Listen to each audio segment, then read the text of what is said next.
Hey everyone, ready to talk about money? I know, it can be kind of intimidating, but we're diving into an interview with Ramit Sethi and his book, I Will Teach You to Be Rich, to unpack all that. Sethi's great because he cuts through all the financial mumbo-jumbo, makes it feel doable even if you don't have a fancy finance degree. Totally. He breaks it down in a way that just clicks. And one thing that really stood out to me is he doesn't think you have to be like a Wall Street whiz to be good with money. It's more about understanding a few key things and getting your mindset right. And that's huge. He talks a lot about this thing called money psychology, like how our beliefs and feelings about money, especially stuff we picked up in childhood, can really mess us up financially. Mess us up. What do you mean by that?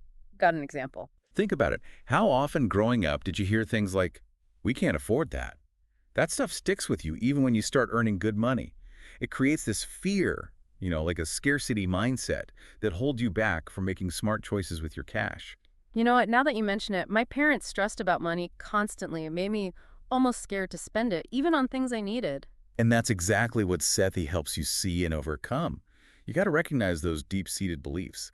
Just because you grew up a certain way with money doesn't mean you're stuck with it forever. That's actually pretty empowering. So, if our own thoughts are holding us back, where do we even start? Sethi talks about automating your finances. What does that actually look like? It's pretty genius, actually. Picture this. You get paid, right? And before you even think about spending it, a chunk of it automatically goes straight into your savings. And not just any savings account. He suggests dividing it up, like sub-accounts for specific goals. Could be a dream vacation, down payment on a house, even your emergency fund. So, it's not about relying on willpower to save, which, let's be honest, rarely works. It's about setting up a system that just does it for you. Exactly. Make investing a habit, not this big chore. And here's the kicker. He suggests starting by automating 20% of your gross income. Yeah, gross, before taxes. Sounds like a lot, right? But that's where his strategies for finding extra cash in your budget come in. Hold on, 20% off the top. I can already hear some of our listeners freaking out. Isn't that a bit much, especially when you're just starting out? I hear you. It might seem daunting, but this is where Sethi's approach is really great. He gets that everyone's money situation is different. He's all about personalized strategies. Could be negotiating your bills down, finding cheaper alternatives, even boosting your income, whatever helps you free up more cash. So it's about being smarter with your money, right? Finding those little leaks where you're spending without realizing it. Exactly. Mhm. And here's something interesting. He even recommends having a set amount each month for guilt-free spending.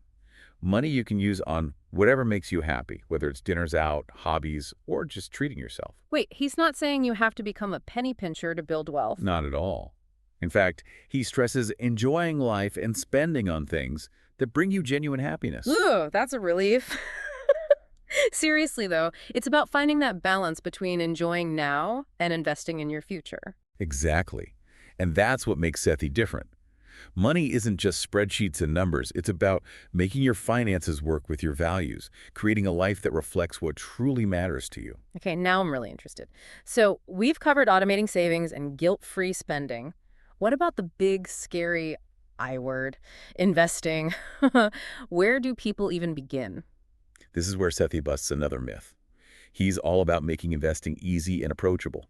Forget those get-rich-quick schemes or trying to time the market. He's all in on a long-term set-it-and-forget strategy. And his weapon of choice, index funds, particularly the S&P 500. Bingo. It's like a one-stop shop to invest in a bunch of different stocks representing the biggest companies in the U.S. market. And he's really clear that you don't need to be some financial guru to get it. He explains it simply. Anyone can do it. He even shows you how to use those compound interest calculators to see how even small, consistent investments can grow like crazy over time. He often uses the analogy of rolling a snowball. Yeah. Start small, keep at it, and it just gets bigger and bigger. That's the power of compounding in action. I love that analogy. Makes investing seem a lot less intimidating. So automate your savings, invest in index funds, let compounding work its magic. Simple, huh? Well, simpler than you might think.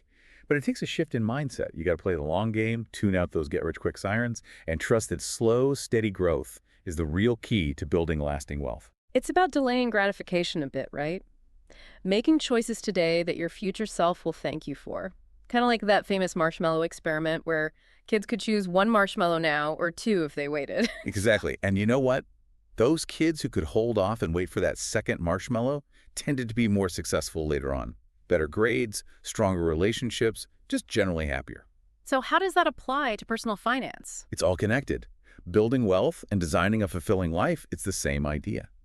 It means prioritizing long-term thinking over quick fixes, making choices today that align with your future goals, even if it means sacrificing a little bit of fun now. It's about being in the driver's seat of your financial future, isn't it? Absolutely. And that's what we'll keep digging into in the next part of our deep dive.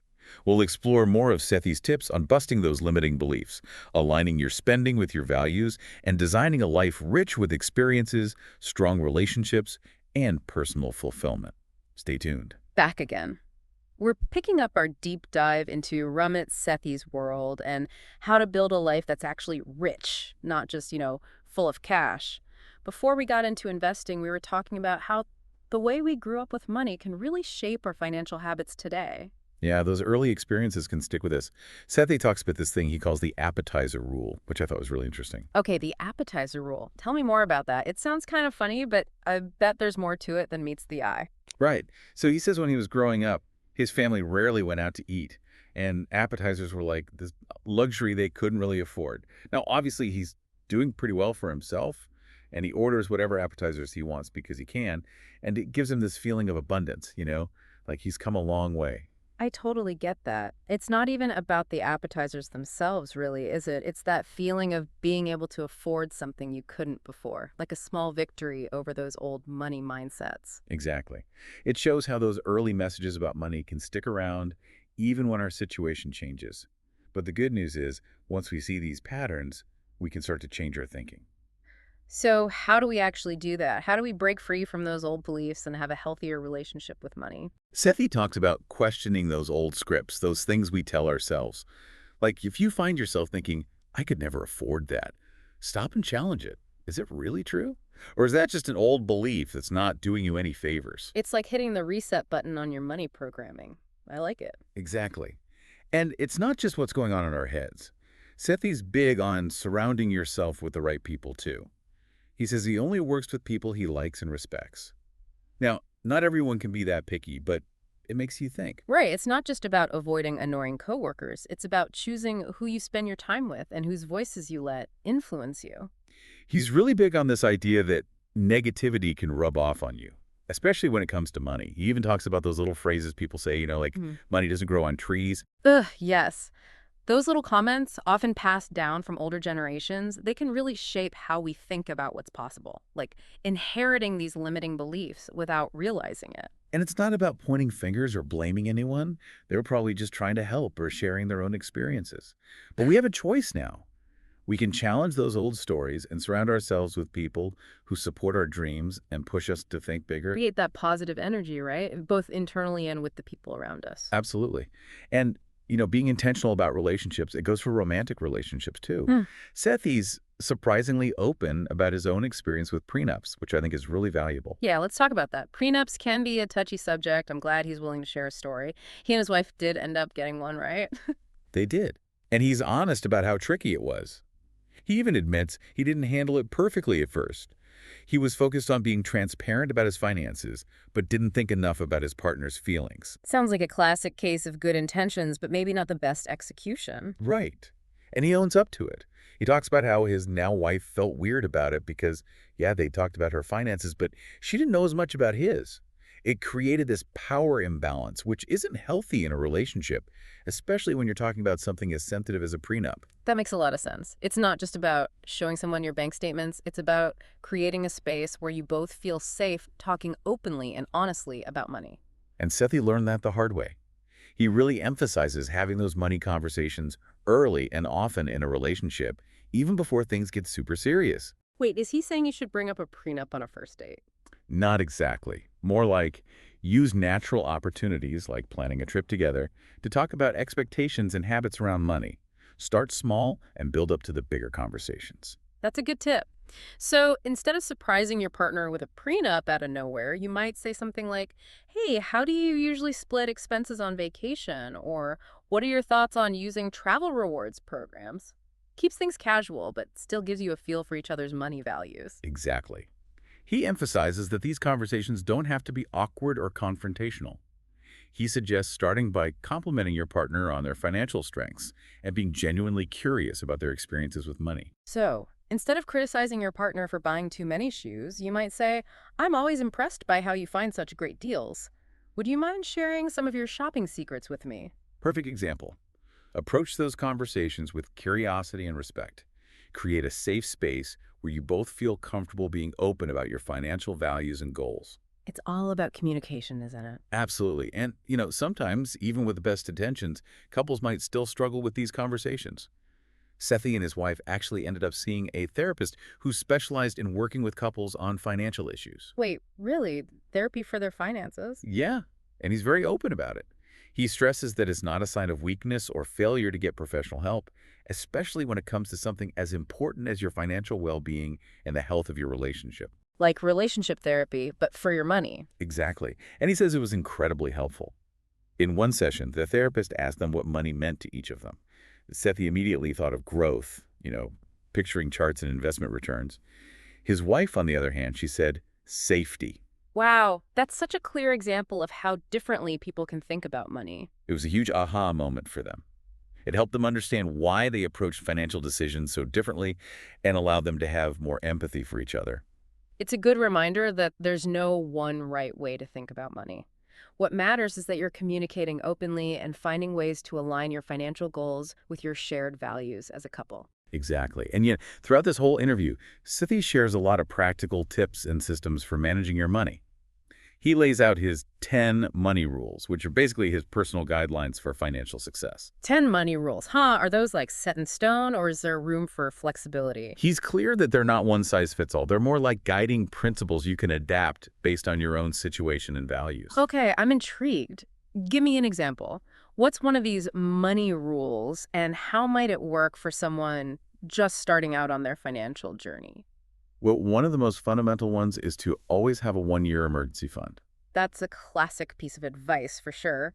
But how do you actually build up a year's worth of expenses, especially when you're starting from scratch? He recommends starting small and being consistent.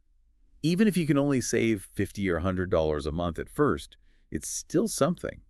The key is to automate those savings so you're consistently putting money aside without even thinking about it. That's right, pay yourself first.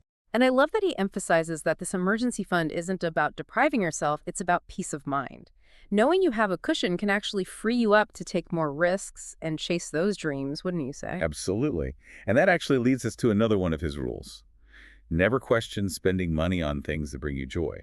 He specifically mentions books, appetizers, remember the appetizer rule, health, and donating to charity. Now that's a rule I can get behind. It really is refreshing, makes you realize it's not about punishing yourself, it's about enjoying the ride. But he also seems to be a big believer in investing in yourself, not just your bank account, right? Right on. He actually has a rule about that. No limit on spending on health or education. That one really hit home for me. It shows you how much he values learning, growing, and taking care of yourself. Those are investments that pay off in every area of your life, not just financially. Exactly. It's like he's saying you can have all the money in the world, but if you're miserable in your job or your health is failing, it won't make you happy. It's about designing a life you actually enjoy living every day. Couldn't agree more. And you know what else I found fascinating? He talks about careers in a really different way. He encourages people to think of their skills like a company going public. Okay, now I'm curious. A company going public, what does that have to do with our careers? So he explains how the same company with the exact same product and team could be valued way higher just by being listed on a different stock exchange. So it's all about positioning, finding the right place to showcase your skills. Exactly. And he's saying we should approach our careers the same way. Instead of getting stuck in one industry or company, why not explore other options where our skills are in high demand and, more importantly, valued? Don't be afraid to see what else is out there. Your skills and experience are valuable, so find the market where they'll really shine. He gives this great example of his friend Anthony, a graphic designer. He was barely making ends meet designing flyers for nightclubs in Manchester. What happened to Anthony? Did he hit the jackpot or something? Not exactly, but his story is pretty amazing. He realized he could use his design skills in other industries, so he started reaching out to luxury brands in Dubai. Dubai. Wow, talk about aiming high. It paid off big time. He landed a job designing marketing materials for high-end fashion brands, and his income, let's just say it went through the roof. That's incredible. Sometimes all it takes is a change of scenery, or in this case, a change of market, to shake things up. And it wasn't just about the money. Anthony found the work itself way more creatively fulfilling, and he was surrounded by people who really inspired him. He found his people. He did. And it all started with that simple shift in perspective, seeing his skills as valuable assets that he could use in different ways. So, if you're feeling stuck in a rut or undervalued at work, maybe it's time to ask yourself, where else could my skills be appreciated? What other opportunities are out there? That's the question, right? And this applies to all areas of our lives, not just careers. It's about being intentional with our choices and making the most of our resources. Speaking of being intentional, one of the biggest things I'm taking away from this interview is the importance of defining what Sethi calls your rich life. Absolutely. And remember, it's not just about being rich in your bank account. It's about designing a life that's aligned with what truly matters to you. Your values, your passions, your definition of a life well lived. And he makes such a good point about how most people don't actually take the time to figure out what their rich life even looks like. He says less than 1% can describe it beyond vague ideas like freedom or doing whatever I want. It's true, we get so caught up in the daily grind that we forget to step back and ask ourselves, what do I really want my life to be about? It's like we're on autopilot, just going through the motions instead of actively creating the life we dream of. Exactly. That's what makes Sethi's rich life exercise so powerful. It forces you to get specific. Don't just say, I want to travel more.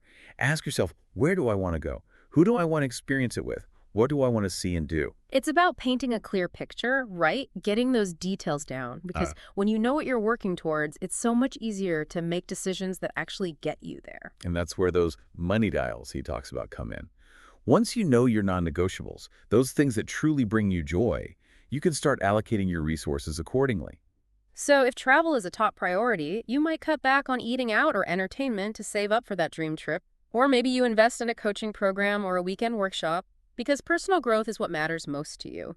It's about making conscious choices that align with your vision of a rich life. Exactly. It's about aligning your actions with your values and your dreams for the future. It's about taking control of your finances, your career, your life, and designing it in a way that brings you joy, fulfillment, and a sense of purpose.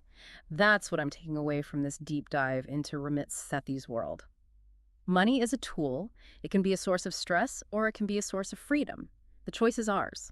It's all about shifting that mindset.